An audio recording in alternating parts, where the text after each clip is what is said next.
சொல்லுங்க ப்ரோ. ராபிடோவா? ஆமா bro. Bro எங்க இருக்கீங்க? ப்ரோ பக்கத்துல தான் லொகேஷன் கிட்ட வந்துட்டேன். ஓகே ஓகே வாங்க வாங்க.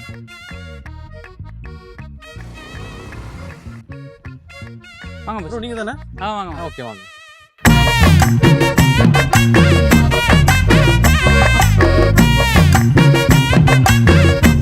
ப்ரோ இங்க தானே? ஆமா. எவ்வளோ ஆச்சு ப்ரோ? 99 ப்ரோ. வாங்க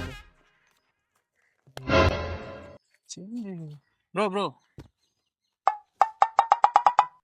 யாருக்கும் தீங்கன்றி வாழ்பவன் மனிதன், ஊருக்கே வாழ்ந்து உயர்ந்தவன் புனிதன். ஒரு ரூபா நொட்டிட்டு அள்ளி கொடுத்த மாதிரி பீச்சம் போட்டு போறான். ஆர்வக்கோளாறு.